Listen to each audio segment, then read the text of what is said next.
lost in space again. In the glittering haze of Hollywood, 1966, the Orton family boarded their experimental spaceship, the Jupiter 3, bound for a routine orbital test. Father Joe Orton, a dashing engineer with a penchant for optimism, led the charge. Beside him was his wife, Maureen, ever the voice of reason, their teenage daughter Judy, bright-eyed and adventurous, young Will, the inventive whiz kid, and little Penny, clutching her stuffed robot toy. "This'll be a breeze," Joe declared as the engines roared to life. But a freak cosmic storm twisted their path, hurling them through a wormhole. When the ship shuddered to a halt, the calendar read the 16th of August, 2025, and none of them had aged a day. They crash-landed in a quiet suburb called Murrumbeena, Australia, behind a quaint, ivy-draped building labeled the Mystery Cafe. Smoke billowed from the Jupiter 3's hull as the family stumbled out,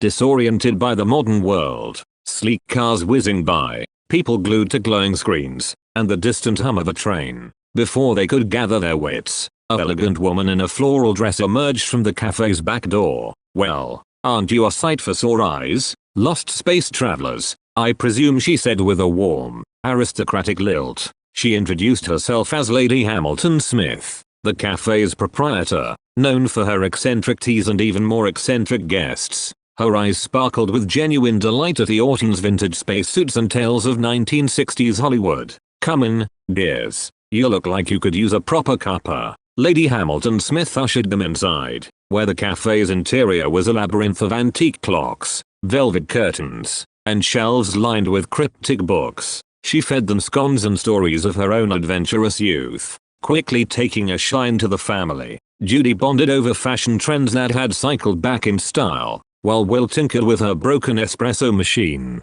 earning her eternal gratitude. But as the sun dipped low, something sinister stirred nearby. Unbeknownst to the Ortons, their journey had been no accident. Lurking in the dimly lit waiting room of Murrumbeena's railway station was Kenneth Halliwell, a shadowy figure with a twisted grin and a grudge that spanned decades. Dressed in a tattered coat, he paced the creaky benches, his confidant Dorothy Squires at his side, a sharp-tongued woman with fiery red hair and a voice like gravel. Halliwell, a forgotten inventor from the 1960s, had sabotaged the Jupiter 3's launch back in Hollywood, using a hidden device to manipulate the wormhole. His motive? Jealousy. Joe Orton had once stolen the spotlight, and Halliwell's funding, for the spaceship project. "They think they're heroes," Halliwell snarled to Squires. "But tonight, under cover of darkness, we'll end them. The explosive I've planted in their ship will detonate at midnight, and we'll claim the wreckage as our own time travel triumph."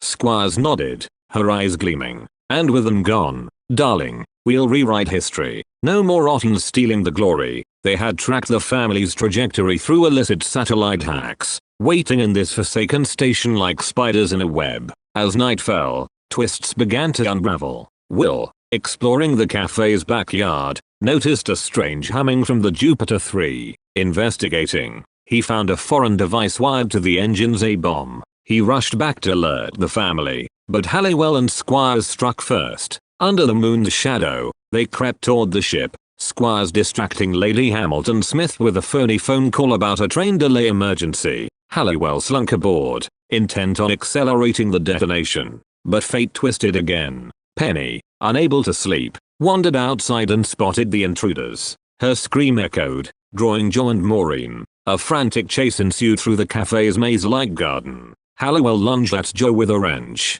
snarling, "You took everything from me in the scuffle." Squires tried to flee but tripped over Will's robot toy, which he'd reprogrammed into a makeshift drone. It buzzed to life, recording her confession. Kenneth rigged the storm. "He's been plotting this since '66. The Ortons turned the tables. Judy used her quick wits to disarm the bomb with Will's guidance, while Maureen subdued Squires with a well-aimed teapot. Joe grappled Halliwell to the ground, revealing a hidden journal in his coat, pages of obsessive notes detailing the sabotage. The police arrived, summoned by Lady Hamilton-Smyth, who had overheard the chaos. Halliwell and Squires' plot was laid bare, a decades-long vendetta fueled by envy, with evidence linking them to the original launch tampering. Defeated and exposed, the villains were hauled away, their dreams of destruction crumbling like old film reels. Victorious but weary, The Ortons prepared to depart, their ship repaired with modern parts scavenged from a nearby junkyard.